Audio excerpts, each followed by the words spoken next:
మీ నాయకుడిని మీరు దగ్గరగా చూసినప్పుడు ఆ నాయకుడి ఒంటరితనం మీకు కనిపించాలి, ఆ నాయకుడి బలహీనతలు మీకు కనిపించాలి, ఆ నాయకుడి బలాలు మీకు కనిపించాలి, ఆ నాయకుడి తగ్గింపు మీకు కనిపించాలి, ఆ నాయకుడు ఎలా ప్రవర్తిస్తున్నాడు అనేది మీరు చూస్తారు. క్రీస్తుకు దగ్గరగా ఉన్నాడా లేకపోతే ఎచ్చులకు పోతున్నాడా అనేది మీకు కనిపిస్తుంది.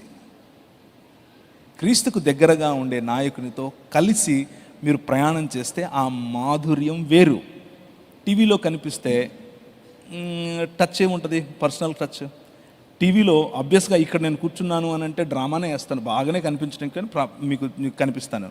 అలా కాదు, నాతో దగ్గరగా ప్రయాణం చేయండి.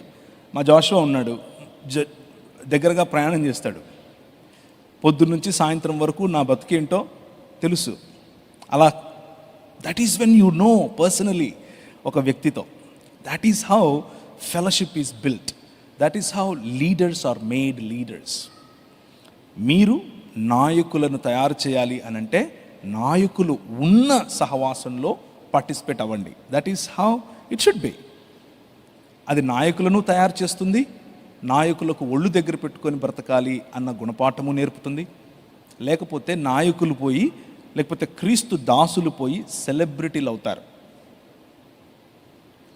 ఆ కల్చర్ మనకు ఎంత దూరం ఉంటే మనకు అంత మంచిది.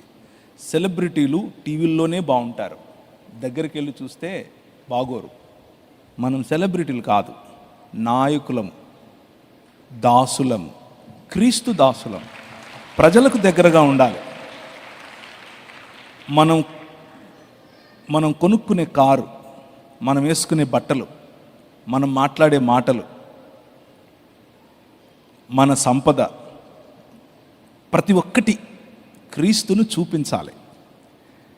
అలా చూపించలేని, కనెక్షన్ లేని క్రైస్తవం కొద్ది రోజుల తర్వాత డొల్లపోతుంది. So let's not do that.